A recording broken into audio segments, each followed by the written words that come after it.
One of the things that we've been trying to help agents with is A2P 10DLC compliance with Twilio.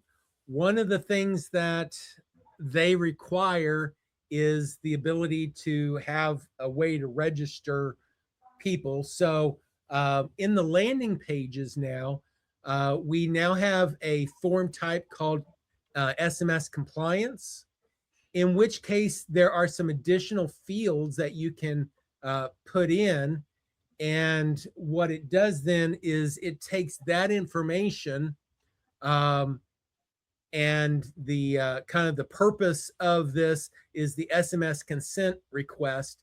And once you put in that information, it will go ahead and make a piece for you, in which case it fills in all the information. It goes ahead and puts in the appropriate fields, but it also puts in this SMS consent. It puts in the marketing messages consent, a check box for do you accept the privacy policy and the terms and conditions, and then it creates a little HTML content piece that has the link to those. So by filling in just a few pieces of information, it will create something that looks like this for you. You can then customize it and make it what you want, but this one is an example of ours. You know, stay in contact with workflow secrets, put in your name and email. Twilio does not want you to require a phone number. So if there's, you know, if they want to opt out by not opting in, you can certainly leave it blank.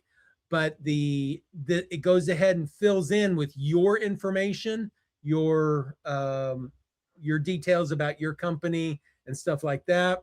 So you can just come in here, check those check boxes, whether you want transactional messages, marketing messages. Those are some requirements for A2P 10DLC. And then do you accept the privacy policy, which it links to the privacy policy and the terms and conditions that you specify. So it built all of this with just filling in those few questions at that very beginning.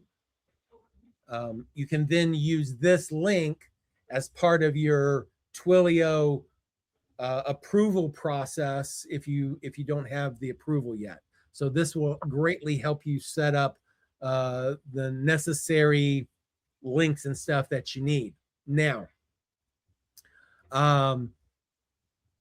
because some of these, like if I go into my HTML, there's a privacy policy.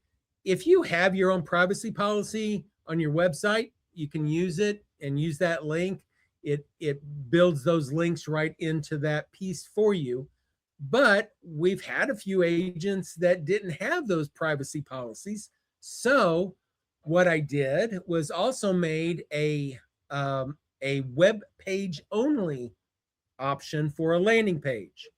And whenever you choose this, you can specify what's the purpose of this, and you can use it for whatever you want to create it on. So maybe it's a privacy policy for my business, you know, whatever real estate business, you can put in a description there. Maybe this is a open house